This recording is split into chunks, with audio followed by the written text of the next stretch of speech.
pustaka ya. Ini yang umum kan bisa dikatakan dalam satu angkatan itu rata-rata yang mengambil skripsi by riset itu sekitar 85% lah ya, sisanya project. Jadi project itu masih belum terlalu banyak ya. Jadi saya berikan contoh ini yang project riset ya. Ini ada terlihat nggak? Terlihat Bu. Kelihatan ya. Bentar. Ya, ini ada matriks dari Ilham Ramadan. Ini kebetulan saya dikasih dari Bu Teti yang di Jatinangor pun ini contohnya biar sama lah kurang lebih enak gitu ya kalau contohnya sama dengan yang di Jatinangor. Dan ini saya hafal karena bimbingan saya juga ini ya. Jadi ini marketing di sini format matriks ada kementerian, Unpad, Visip, Adbis gitu ya seperti itu, nama, NPM dan judul ya, nah, itu kurang lebih judulnya. Nah, ada 4 kolom, latar belakang, landasan teori, metode penelitian dan daftar pustaka ya, seperti itu. Jadi kemarin kan teman-teman semua diminta untuk ayo topiknya apa gitu ya, temanya apa. Nah, misalnya topik itu kan belum tentu jadi judul, tapi topik atau tema itu yang lebih umumnya dari judul yang kita ambil. Misalnya kalau saya tuh pengen rasio keuangan, nah itu topik gitu ya. Tapi rasio keuangan ini kan banyak ya, perhitungan rasio keuangan. Nah, apa yang mau kalian ambil untuk menjadi judul misalnya? Saya tertarik sama brand. Nah, brand itu kan luas ya. Apa yang mau diambil dari brand? Mau apanya? Brand loyalty, brand equity atau apa? Nah itu ya. Jadi harus sudah mulai nih, harus udah langsung kepada pengen judulnya, variabelnya ini apa sih seperti itu. Nah ini dia Ilham ini judulnya adalah perbandingan purchase intention antara Marvel Cinematic Universe dan Bumi Langit Cinematic Universe. Kalau tidak salah udah nggak jadi ini ya, nggak jadi perbandingan. Tapi kalau misalnya teman-teman di sini ada yang mengambil perbandingan, ya mahasiswa PSIKU yang mengambil perbandingan, yang berbeda itu hanya di metode penelitiannya. Jadi ada kalau misalnya yang umum mahasiswa ambil kan pengaruh X terhadap Y gitu ya. Nah kalau pengaruh X sama Y kan itu biasa diuji dengan analisis regresi lah ya, melihat ada pengaruh nggak dari X terhadap Y. Kalau uji perbandingan ini ada perbedaan tidak antara purchase intention di Marvel Cinematic Universe sama di Bumi Langit Cinematic Universe. Nah, kalau misalnya bisa berubah nggak sih Bu dari matriks ini nanti sampai ke judul sampai ke skripsinya? Ada kemungkinan bisa aja boleh gitu ya berubah. Misal berubahnya di mana? Bukan di X dan Y-nya ya, kalau berubah di variabelnya itu mah berarti bikin matriks baru gitu ya. Nah misal yang tadinya tidak di studi mahasiswa fisip, tapi misalnya di mana gitu, nah itu pada tempat penelitiannya kah gitu ya, atau di lokus tempat misalnya mahasiswa saya Bu, saya udah di ASS matriksnya tadinya di Traveloka, tapi kebetulan Travelokanya kok nggak kemarin udah bilang mau ACC udah boleh, tapi ternyata nggak jadi misalnya atau seperti apa. Jadi saya mau ganti ke tiket.com. Nah seperti itu masih dimungkinkan gitu ya. Apalagi kalau misalnya industri yang sama, perusahaannya kurang lebih sama. Nah itu kan juga asal nanti fenomenanya juga harus sama gitu ya, harus memang relevan gitu ya, seperti itu ya. Oke. Jadi ini ya, anggaplah ini contoh, ini judulnya. Kemudian nanti di sini ini berarti ada 2 dan rata-rata mahasiswa sih umumnya di S1 itu ya 2 variabel X terhadap Y. Walaupun ada juga sih, cuman memang masih nggak terlalu banyak ya. Kemarin di S1 Jatinangor ada yang pengaruh X1 dan X2 terhadap Y gitu. Jadi si X-nya yang ada 2. Misalnya pengaruh customer experience dan website design terhadap minat beli konsumen, misalnya seperti itu, bisa aja boleh ya. Nanti kan yang berbeda ada di metode penelitiannya, begitu ya. Nah, kemudian ketika kita sudah yakin dengan judul ini gitu, dengan variabel ini, customer ethnocentrism dan purchase intention, otomatis kita tuh kenapa yakin dengan variabel ini? Karena kita sudah mendapatkan teorinya, gitu ya. Kita sudah mendapatkan teorinya, konsep variabelnya, apa yang dinamakan etnosentrisme konsumen, begitu ya. Jangan hanya mencari dari satu sumber. Kita harus mengkaji literatur, membaca kuncinya harus baca aja, harus baca. Jadi makin paham nih kita gitu ya, makin tahu apa itu etnosentrisme konsumen. Nah, kemudian ini kan seperti ini ya, Ilham menyajikan di matriks mungkin minimal 3 lah. Kalau di UP, di draft UP di bab 2-nya itu bisa lebih banyak lagi ya definisinya. Kenapa harus banyak ya? Untuk ini, untuk bisa kita membandingkan, bisa bisa meyakinkan bahwa ternyata konsep ini tuh benar itu definisinya. Nah, seperti itu ya.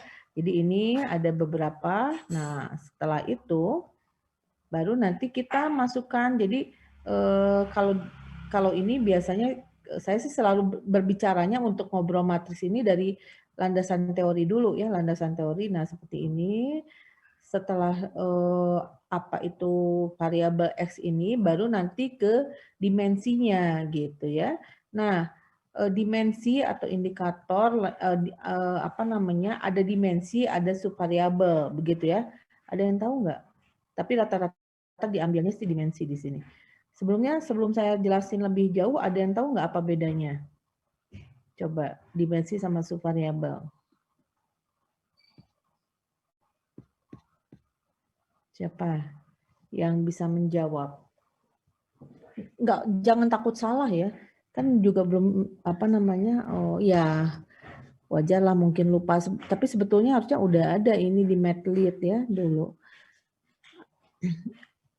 Oke, siapa yang bisa menjawab? Bedanya dimensi sama subvariabel? Karena nanti deskripsi kadang-kadang kalian kalau misalnya melihat skripsi di perpustakaan gitu ya, atau dalam jurnal, dia penggunaannya ada juga yang menyebutkan bukan dimensi tapi subvariabel begitu ya. Oke, kalau tidak ada ya udah saya langsung jawab. Jadi kalau subvariabel itu dia biasanya bisa tidak kita ambil semuanya karena dia misal saya lebih gampang mencontohkan dengan contoh langsung ya. Misalnya ada misal variabelnya adalah IMC, integrated marketing communication ya, atau promosi pemasaran lah ya itu. Nah, di dalamnya ada advertising, public relation, personal selling, sales promotion, event marketing dan sebagainya, misalnya ada 6. Nah, itu bisa kita ambil hanya 3 atau hanya 4 yang memang digunakan oleh perusahaan. Tidak semuanya gitu. Itu variabel itu seperti itu. Karena kita hanya mengambil memang yang sesuai dengan apa yang digunakan perusahaan. Tapi kalau dimensi di sini dia harus ini merupakan satu kesatuan untuk mengukur si variabel tadi gitu ya. Jadi harus semuanya, nggak bisa cuman ngambil 3 aja deh dari 4 ini gitu, nggak bisa karena dia kalau nggak diambil salah satunya dia ya nggak lengkap dalam mengukur variabel tersebut begitu ya, seperti itu.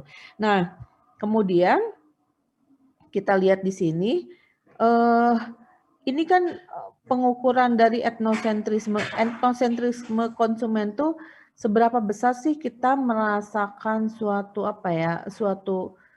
jadi ketika kita menyukai produk dalam negeri, nah itu berarti etnosentrisme kita tinggi gitu ya. Jadi seberapa besar kita menyesal atau nggak suka dengan menggunakan produk-produk luar gitu, seperti itu.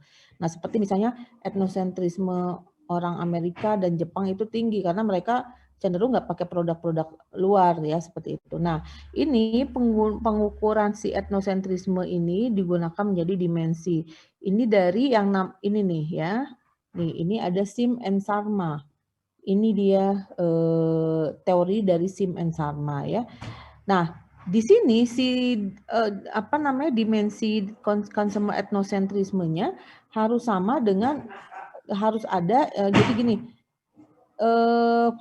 Definisi dari consumer etnosentrisme harus muncul gitu ya dari Sim dan Sarma juga gitu. Jangan sampai misalnya di dimensinya dari Sim dan Sarma pas di variabel pas di definisinya kok nggak ada ya. Adanya cuma dari Siamangka dan dari siapa gitu ya. Nah, itu harus kesatuan gitu seperti itu. Karena kan logikanya nggak mungkin orang tuh ujuk-ujuk langsung ngeluarin pengukuran dalam bentuk dimensi atau indikator tanpa dia memberikan penjelasan dulu terhadap variabel itu gitu ya seperti itu. Nah, kemudian ketika kita memilih ketika kita memilih dimensi itu kita coba mencari mengambil yang dia memang ada penjelasannya seperti ini. Dan inilah nanti yang akan menjadi butir-butir dalam indikator. Gitu, ya. Ini. Jadi kalau misalnya nih kalian menemukan jurnal, dia hanya prosociality, cognition, insecure kalau nggak salah coba mana. Ya benar, insecurity, udah aja tanpa ada jabaran apapun. Terus gimana kita menguraikan dia menjadi indikator? Berarti kita buat indikatornya benar-benar dari persepsi kita aja nggak bisa seperti itu gitu ya. Nah jadi harus benar-benar nih. Jadi kita menguraikan si kognisi itu apa menjadi indikator itu kita hasil dari kita baca di sini gitu ya seperti itu. Oke kita misalnya ini saya langsung karena kebetulan punya skripsinya dari Ilham ini sebentar ya saya langsung buka juga skripsinya. Bentar. Mana sih tadi? Oh ini. Nah ini ya. Sebentar.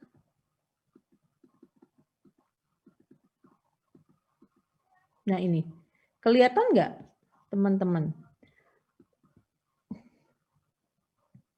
Terlihat ininya skripsinya? Kelihatannya? Oke. Nah ini kurang lebih ya. Jadi biar bisa lihat nih. Mana sih bahasanya? Biasa di bab 3 ini. Oh, salah. Oke, bentar. Tadi sudah terbuka.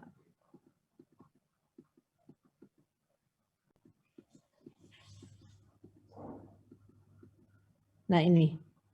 Ini kan? Ya. Nih.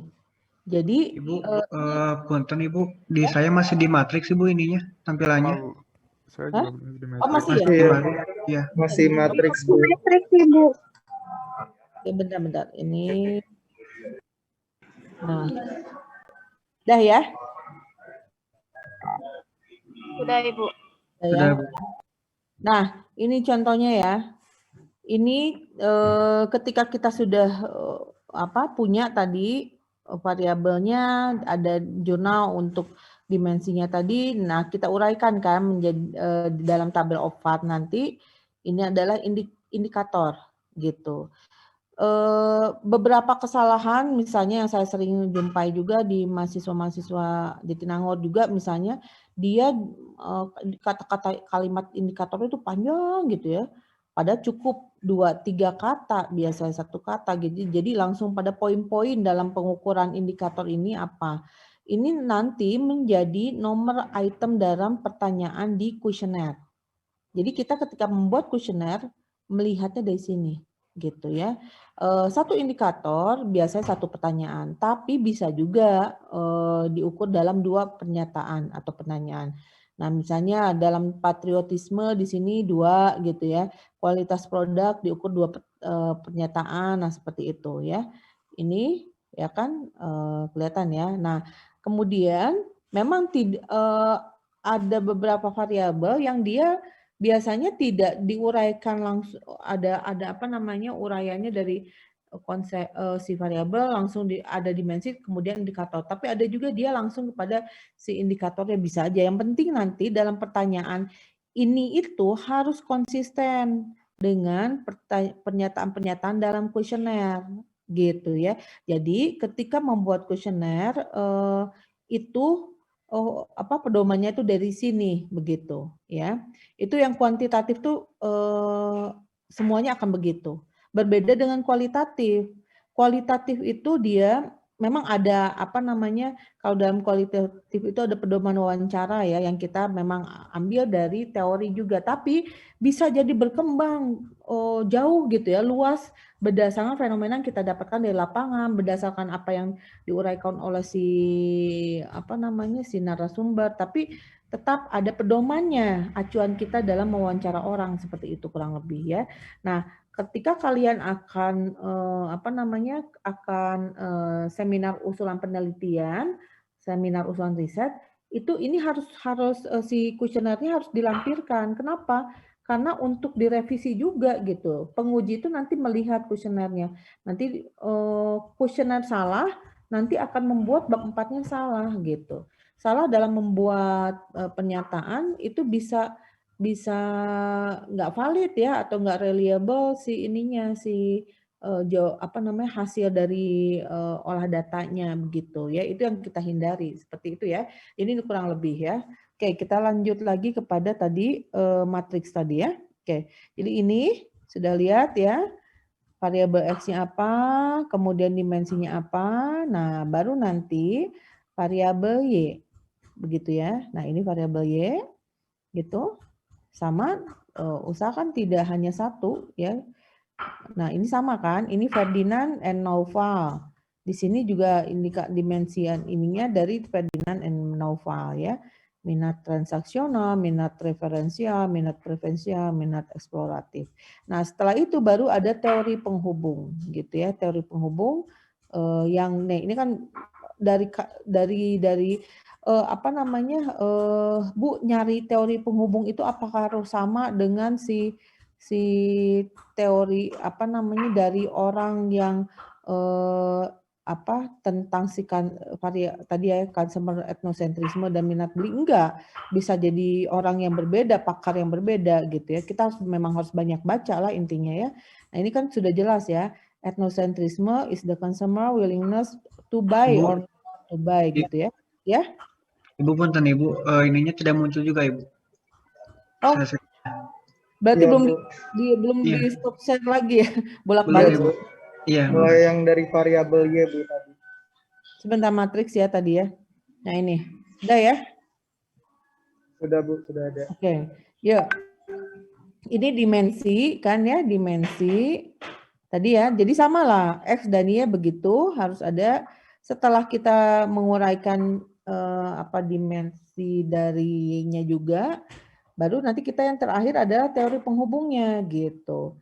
Teori penghubung, kalau misalnya tadi variabel X ada 2, berarti nanti teori penghubung si X1 ke Y dan teori penghubung X2 ke Y gitu ya. Jadi ada 2 teori penghubung. Tapi kalau hanya satu X-nya dan satu Y-nya berarti hanya satu saja gitu ya. Tapi Bu, kalau teori penghubung ini hanya satu saja, kalau misalnya kalian bisa menyajikan lebih dari satu ya itu lebih bagus ya, seperti itu. Jadi sebetulnya ya kita baca-baca lebih banyak aja itu akan ketemu toh gitu ya, seperti itu. Nah, itu untuk yang si kolom dari si teori ya. Jadi ini lengkapnya seperti ini ya. Oke. Selanjutnya, nah di kolom pertama ini kan ada latar belakang ya.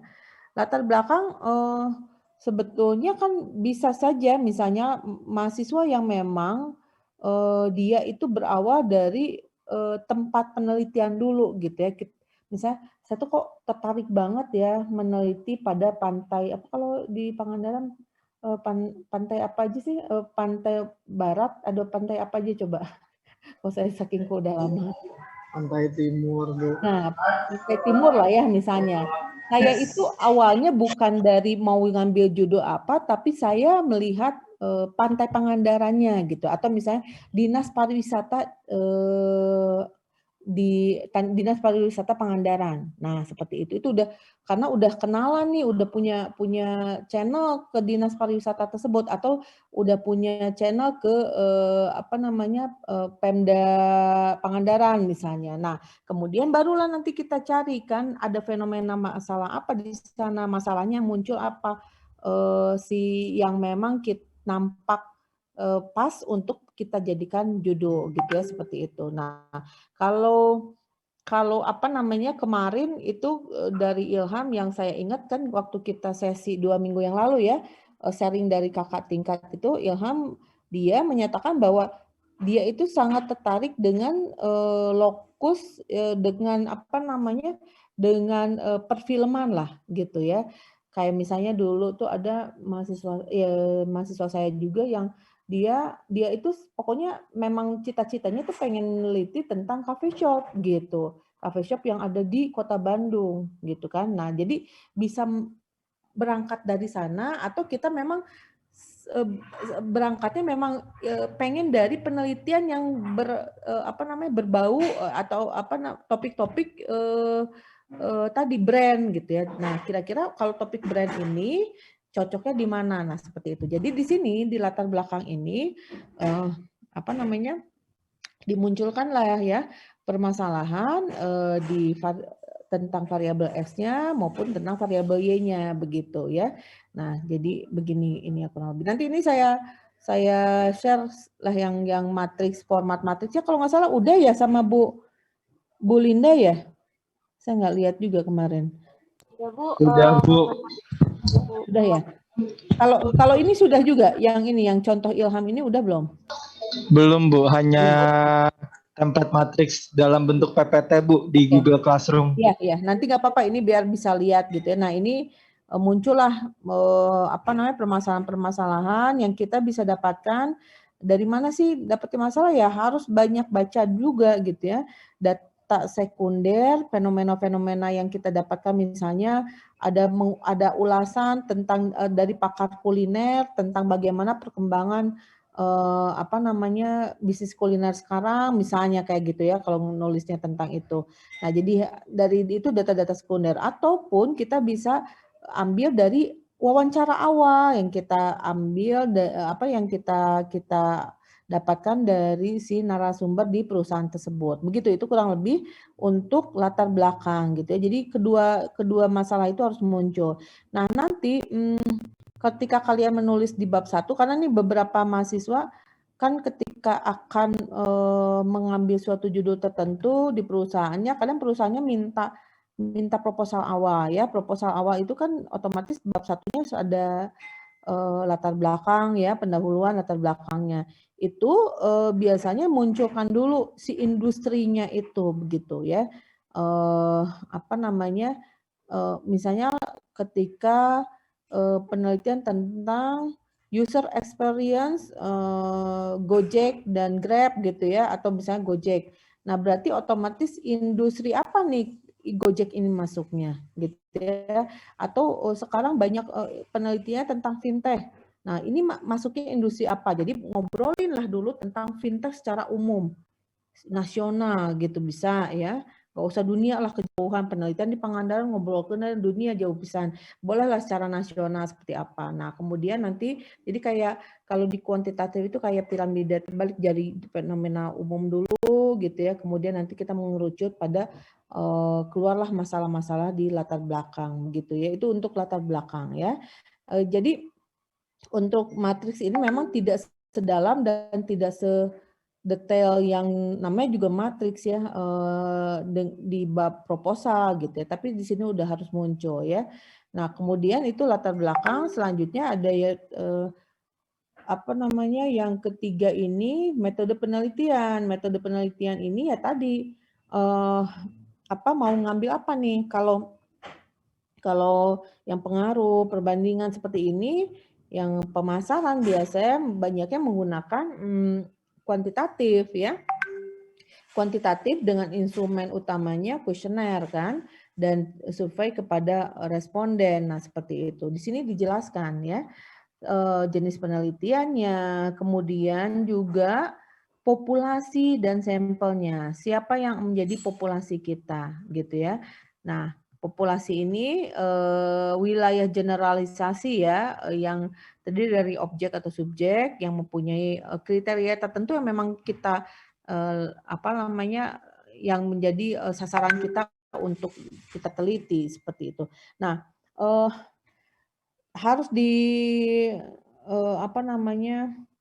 harus dibedakan. Ini misalnya kita harus lihat si judul kita juga. Kalau misal di ini yang saya kan karena saya marketing, saya ngobrolnya marketing aja. Kalau misalnya judulnya ini adalah minat konsumen, begitu ya, minat konsumen, kan berarti yang ditanya bukan orang yang sudah menjadi konsumen, tapi orang yang baru akan menjadi konsumen, gitu ya. Berbeda kalau judulnya adalah kualitas pelayanan atau user experience, pengalaman pengguna. Kalau pengalaman pengguna, yang ditanyakannya respondennya harus pengguna, populasinya itu harus pengguna, gitu ya. Kalau minat berarti orang yang belum, itulah yang ditanyakan. Kalau yang ditanyakannya orang yang sudah beli, ya itu mah udah kejawab, pasti dia berminat, makanya dia beli juga, gitu kan, seperti itu ya. Nah, kalau user experience tapi masyarakat umum ya nggak bisa jawab lah mereka, karena kan nanti ada pertanyaan-pertanyaan yang dia bagaimana penggunaannya aplikasi ini. Nah, kalau saya belum pernah pakai ya saya nggak bisa jawab dong, begitu ya, seperti itu kurang lebih. Itu populasi, kemudian ada sampel. Nah, ini sampel itu kan bagian dari populasi. Populasi itu terkadang tidak bisa diketahui dengan pasti ukurannya, begitu ya. Misalnya user experience pada Gojek gitu ya di Kota Bandung. Berapa sih pengguna Gojek? Waduh, si Gojeknya sendiri bisa jadi punya sih ya, bisa jadi punya datanya, bisa jadi nggak ada gitu. Misalnya kalau saya user experience atau misalnya ini deh atribut produk iPhone misalnya, ditanyalah ke iBox atau apa namanya Digimap gitu ya, Sitok nggak punya juga dia datanya. Nah itu kalau yang tidak ada data itu namanya populasinya iterasi atau tidak terdefinisi, nggak jelas. Bahkan Unilever juga nggak tahu. Yang dia tahu hanya volume penjualan dari Pepsodent, tapi berapa penggunanya kan nggak punya juga datanya. Nah itu berarti nanti populasinya adalah ya tadi tidak terdefinisi yang dihitungnya dengan menggunakan rumus iterasi. Nah, itu baca juga nih ya untuk bab metode penelitian. Walaupun misalnya metode penelitian ini nanti kalau kalian pakai statistik boleh aja dan itu sah-sah aja menggunakan bengkel statistik, memang disediakan untuk itu ya jasanya gitu kan. Asal jangan bukan dibikinin dari bab 1 sampai semua dibikinnya. Tapi kalau untuk pengolahan data digunakan bengkel statistik itu mah biasa. Tapi yang penting adalah kita memahami, kita mengetahui itu perhitungannya seperti apa, kemudian ini kenapa kok hasilnya begini, itu kita ya jasa dari bengkel statistik itu juga melayani untuk kita konsultasi hal itu, begitu ya. Jadi tadi ada populasi, ada sampel, kemudian ada teknik sampling, ya. Teknik sampling itu bagaimana cara mengambil sampel yang banyak. Jadi kan misalnya populasinya ada 3.200 mahasiswa gitu ya. Tapi yang dijadikan sampel hanya 170. Nah, memilih 170 dari 3.200 itu seperti apa caranya? Nah, itu harus juga keluar di dalam bab 3 ini gitu ya. Misal nih saya lihat teman-teman di sini ada berapa? 35. Nah, sampelnya hanya mengambil 7 orang. Pemilihannya seperti apa gitu. Itu harus jelas. Oh, ditulis aja yang nilainya paling kecil gitu ya. Kemudian yang belum mengumpulkan tugas. Nah, itu kriterianya disebutkan begitu ya. Itu untuk teknik sampling ya. Selanjutnya ada apa lagi ini? Nah, ini kayak gini ya, kriterianya apa? mahasiswa FISIP belum pernah menonton ini, mengetahui seri film Marcel ya sama si Bumi Langit gitu ya, seperti itu. Nah, kalau ukuran sampelnya sudah diketahui, misalnya ada berapa, nah itu boleh digunakan ukuran sampel dari ini ya, Slovin atau ini siapa Yamane ini ya, seperti itu. Oke, selanjutnya teknik pengumpulan data. Teknik pengumpulan data mah standarnya kan kalau kuantitatif dengan kuesioner ya. Selanjutnya juga harus ada wawancara begitu ya. Wawancara untuk apa? Wawancara juga untuk meng-cross check data-data yang sudah terkumpulkan gitu ya. Untuk bisa lebih tahu juga dari perusahaannya. Nah, ini yang jangan sampai walaupun kita penelitiannya ke perusahaan gitu ya, penelitiannya itu respondennya adalah konsumen, terus kita tuh nggak izin ke perusahaannya, itu juga jangan seperti itu.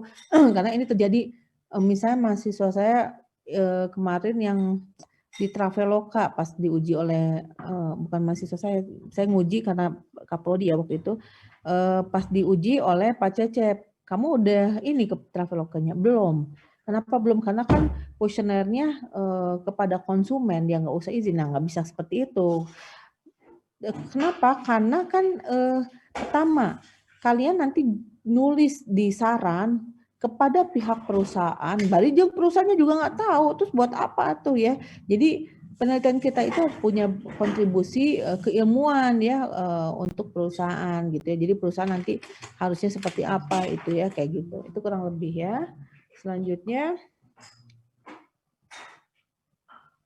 nah kalau kuantitatif dia otomatis ada hipotesis ya, hipotesis terdapat pengaruh yang antara ini dengan ini, kemudian seperti itulah ya. Kalau yang kualitatif itu sepertinya tidak ya. Itu untuk metode penelitian. Selanjutnya yang kolom terakhir adalah daftar pustaka ya, referensi. Nah, daftar pustaka ini daftar pustaka ini isinya ya mulai dari kalian misalnya ketika di latar belakang ada menyajikan, kadang-kadang mahasiswa gitu ya, menyajikan data data sekunder tentang perkembangan internet di Indonesia gitu ya, seperti itu. Nah, apapun data yang ada referensinya ya, yang kita ambil itu harus masuk ke daftar pustaka. Kemudian di bab 2 sama juga di bab 3 metode penelitian, ada definisi populasi. Kadang itu tuh kopas dari skripsi yang udah-udah, jangan seperti itu. Tetap misalnya Sugiono ini harus masuk di daftar pustakanya gitu ya, seperti itu. Ya. Itu kurang lebih. Kalau untuk project dilihat aja lah, yang penting project itu nanti kalian bisa melihat juga, coba nanti ditanya ke Bu Helti atau nanti saya juga coba cari ya, contoh skripsi by project yang memang sudah lulus mahasiswanya gitu ya, 2017 ya. Nah, oke. Silakan sampai di sini cukup kayaknya ya, kalau ada pertanyaan mangga untuk matriks. Sebetulnya matriksnya mah gampang, yang susah itu nyari judulnya Bu, katanya gitu ya.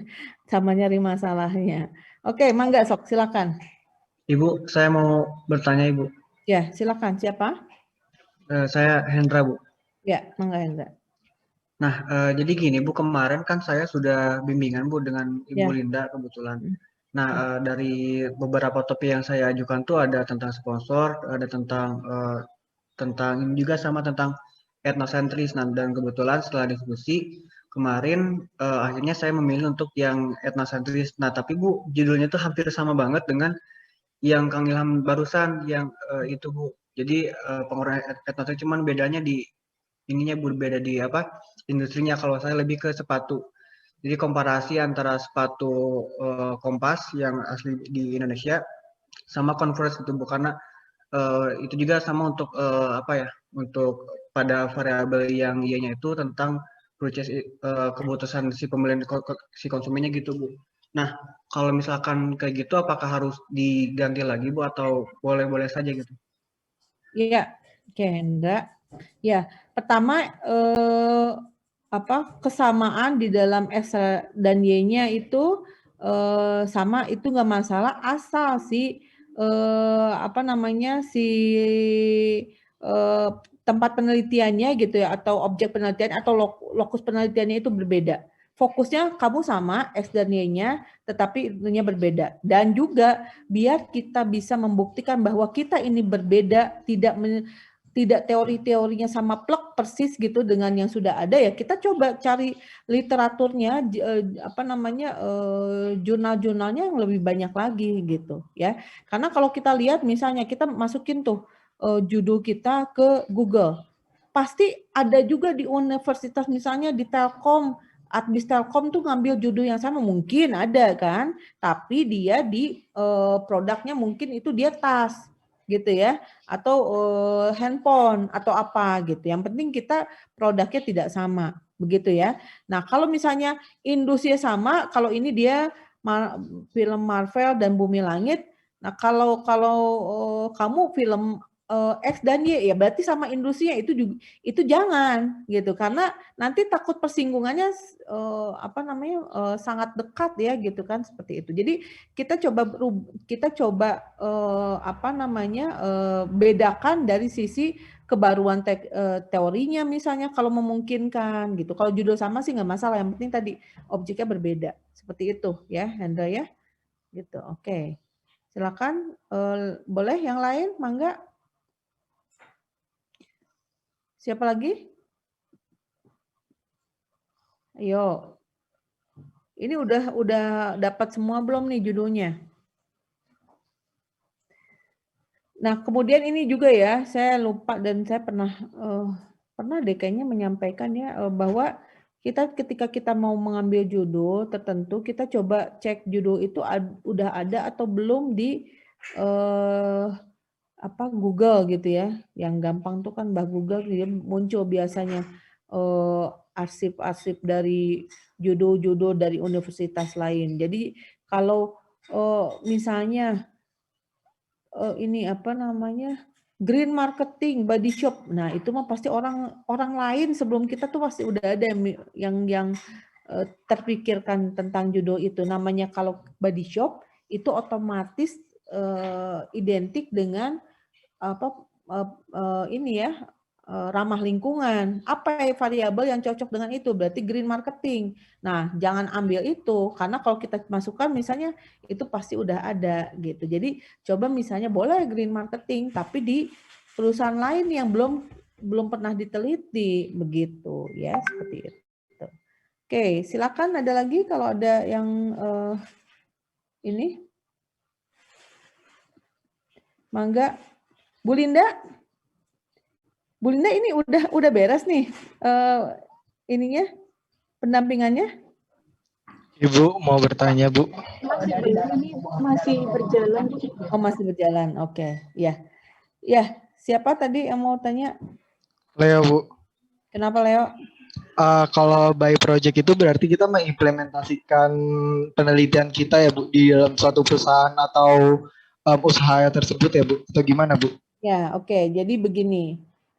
Jadi kan by project itu dirancang oleh kita di Adbis itu karena mahasiswa Adbis awalnya banyak yang dia sedang melakukan, awalnya dulu ada mahasiswa yang mendapatkan hibah CPPBT nilainya 250 juta, kelompok sih ya, tim gitu ya. Dan dia di saat yang bersamaan teman-temannya juga menyusun skripsi. Nah, kalau dia diminta si mahasiswa ini mengerjakan proyek si CPPBT-nya iya, mengerjakan proyek melakukan riset ke perusahaan juga iya. Kebayang nggak berat gitu buat mereka gitu. Makanya akhirnya kita fasilitasilah mahasiswa tersebut gitu ya. Silakan kalian menulis apa yang sedang kalian kembangkan dalam proyek CPPBT itu gitu ya. Tapi dari sisi keilmuan kalian yang kalian sedang ambil. Misalnya waktu itu saya ingat ada yang dari operasi, ada yang dari keuangan, dan ada yang dari marketing, gitu ya. Misalnya dari marketingnya dia ngambilnya tentang promosi penjualan dari si produk tersebut, bagaimana, gitu ya. Yang dari sisi operasinya supply chain-nya dari si produk yang lagi mereka kembangkan. Mereka kan tim biasa seperti itu. Nah, itu ya, itu awalnya. Kemudian gimana Bu? Misalnya Leo nih, Leo punya usaha. Begitu ya, Leo punya usaha, udah berdiri lumayan lah, udah 7 bulan nih Bu, gitu ya. Nah, ini apa sih yang menjadi masalah dalam usahanya Leo ini? Misalnya, Leo beneran nggak punya usaha nggak? Hah? Belum, Bu. Belum. Waktu itu ada sama teman tapi udah nggak berjalan lagi sih, Bu. Nah, ini kalau contoh yang bagus untuk by project sebetulnya ada Iis sama Teh Rica ya di PSDKU itu mereka by project. Saya hafal Iis karena dia waktu itu pembimbingnya saya sama Bu Helti gitu ya. Nah, mereka itu minuman yang Honje itu ya. Nah, itu mereka ngambilnya by project. Nah, Iis dari sisi apa ya, dia tuh kewirusnya apa marketingnya misalnya, yang itu Rica dari sisi yang lainnya. Nah, seperti itu. Jadi tetap dari fungsi bisnisnya. Jadi balik lagi, bisa dari kita punya usaha apa, kita pengen mengembangkan apa terhadap usaha itu. Misalnya ini penjualan yang kurang memenuhi target, ya. 3 bulan kemarin kita misalnya menargetkan penjualan sebulannya adalah 100. Tetapi udah 3 bulan juga hanya mentoknya di 85 gitu ya, 90 paling gede, terus bulan terakhir di 70 misalnya. Kan gemes ya ini. Ini berarti ada yang kurang nih dalam bisnis kita, proyek kita gitu ya. Nah, kemudian karena saya ada di bidang marketing, kemudian saya tawarkanlah gitu konsep teorinya dari sosial media marketing. Gitu ya. Jadi bisa dari proyek yang sedang kita lakukan, atau bisa juga kita misalnya kayak mahasiswa kemarin, saya ada mahasiswa magang juga, siapa si Meila ya. Nah, dia kan mahasiswa magang yang bersertifikat itu, dia mempunyai proyek adalah merencanakan strategi pemasaran bagi perusahaannya. Ada juga saya nguji yang mahasiswa SDM, dia membuat analisis membuat job desk dan job specification bagi si perusahaannya, karena perusahaan yang masih sifatnya masih sangat-sangat sederhana, padahal tingkat pekerjaan yang tinggi, kemudian dia rancangkan suatu sistem job desk dan job specification. Jadi seperti itu. Jadi nanti ada KPI, ada ininya, ada misalnya sebelum kita melakukan proyek itu, volume penjualannya segini. Nah, nanti setelah kita mencoba mengimplementasikan proyek kita ke si unit usaha yang kita lagi teliti itu, nanti harus meningkat gitu ya. Atau misalnya tadi job desk-nya harus sudah ini Bu, dilihatkan kan di lampirannya itu. Ini kartu yang sudah dirancang. Ini jenis-jenis pekerjaannya, dan ini speknya yang saya sudah coba buatkan. Nah, seperti itu gitu. Jadi memang lebih applied, lebih aplikasinya nyata ya kalau si project ini. Berbeda sama riset, kita melakukan ke lapangan, kemudian atau kita wawancara, kita menemukan, kemudian kita tulis gitu. Beda dengan yang tadi, yang project tadi ya, seperti itu. Jadi tidak harus kita punya bisnis sendiri, kemudian kita tulis bisnis kita itu dalam perspektif ilmuwan keuangan atau marketing, bukan hanya itu, tapi kita juga bisa masuk ke perusahaan, kemudian kita membuat suatu proyek di sana gitu ya, seperti itu. Itu mungkin ya, Leo. Nanti dibaca aja pedomannya. Yang penting jangan sampai belum baca pedoman, kemudian banyak nanya, baru jeng di pedoman teh aya sebenarnya mah gitu ya. Jadi harus banyak baca dulu ya.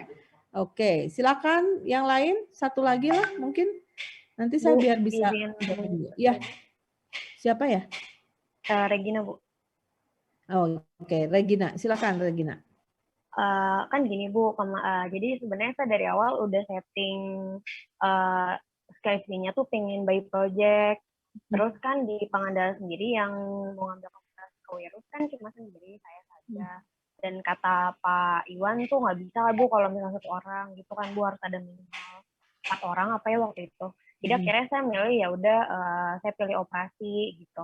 Nah kemudian kemarin yang saya tangkap setelah penjelasan tentang proyek itu, masih bisa dikerjakan karena kan kita Bisa, fokusnya betul. tetap di operasi Iya, gitu Bu ya.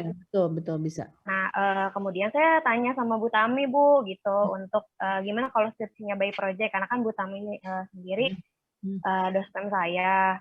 Terus Bu Tami bilangnya saya sarankan untuk pindah konsentrasi ke kewirus gitu Bu. Jadi saya bingung gitu Bu, maksudnya apakah memang sekarang beda dengan yang tahun kemarin atau bagaimana? Ya, sama halnya dengan saya waktu di awal saya plotting mahasiswa 2017 ya dulu ya kan masih saya dulu ke plottingnya. Ada 5 konsentrasi. Kemudian kebayang dong kalau misalnya ini cuma 2 orang, ini cuma 2 orang akan tidak efisien gitu ya seperti itu. Jadi nggak salah Pak Iwan ketika meminta kamu karena kamu cuma sendiri ya sudah kamu coba masukkan aja. Nah kalau saya sih sebetulnya begini apa namanya dalam skripsinya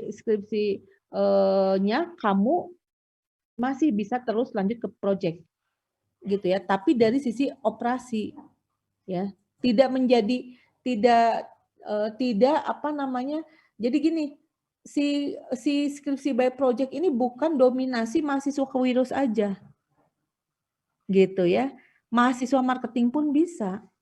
Dulu saya punya mahasiswa marketing, dia skripsi by project, dia ngambilnya Instagram marketing gitu. Nggak masalah, nggak apa-apa. Yang penting kan kita ada patokannya, ada pedoman penulisannya di dalam skripsi by project itu. Hanya nanti keilmuannya ketika bahas teorinya, bukan teori kewirausahaan, tapi teori tentang operasi yang spesifik pada topik yang akan kita ambil gitu, Regina. Ya. Iya Bu. Baik. Jadi nggak apa-apa, nggak masalah. Oh iya Bu. Jadi nanti paling saya komunikasikan dengan dosen. Iya. Jadi ini yang dulu juga awal saya pikir kan kewirausahaan udah pasti project udah pasti kewirausahaan. Nggak begitu juga begitu ya. Tapi bisa aja kita misalnya memang saya adanya di marketing gitu ya.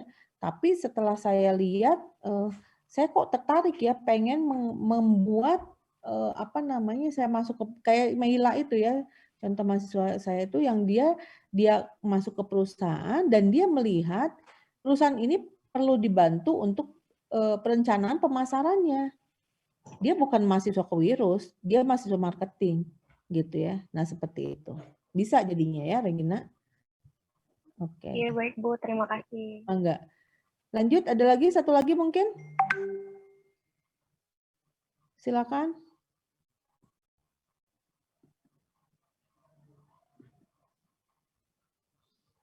Oke, cukup? Iya, oke ya. Ini semua sudah kemarin sudah di-upload ya. Saya walaupun belum baca semua, ada beberapa lah yang baru saya baca gitu. Tapi kalau misalnya ingin dirubah dari yang kemarin sudah Anda upload ya boleh, masih diperbolehkan lah ya. Dalam pertemuan-pertemuan di awal ini, Bu, saya ini kayaknya variabelnya mau ganti, silakan ya. Tapi jangan perubahan itu dilakukan udah mau UAS, kemudian berubah variabelnya, kebayang nggak gitu kan? Capek lagi nanti kitanya. Nah dari sekarang ya, kalau misalnya memang masih ada yang berubah, bagus-bagus kalian memang sudah mantap di topik tersebut begitu ya. Oke, cukup. Bu Sari ada yang mau tambahkan? Mungkin? Telinda udah keluar ya kayaknya ya. Saya juga nanti coba mau gabung lagi. Nggak ada Bu, Oke. dari saya. Cukup ya, oke itu ya kalau begitu. Boleh nanti diisi saja daftar hadirnya karena sudah saya isi ya tadi ya. Dan untuk pertemuan minggu depan, nantilah saya update lagi lewat Bu Sari atau Bu Linda karena ya tadi ya saya hari ininya Bu Sari hari Rabu, Kamis, Jumat sebetulnya ada sertifikasi dari Makplus, jadi harus standby. Ikut terus dan Jumatnya kan kita juga ada akreditasi ya. Kita kan jadwal kuliah Kamis ya, nanti mungkin kita asinkronus aja kita penugasan atau seperti apa nanti diobrolin lagi ya. Kalau dipindah ke hari Senin dan Selasa, saya Seninnya ada 2 mata kuliah, udah nggak bisa. Selasanya saya harus ke Jatinangor juga, udah full jadi minggu depan itu, ya, begitu ya. Oke, kita foto dulu, coba untuk di ini kan. 1, lihat sini ya, 1, 2, 3. Oke, cukuplah 1 depan. Ya, terima kasih semuanya. Saya ucapkan Assalamualaikum warahmatullahi wabarakatuh. Waalaikumsalam. Waalaikumsalam.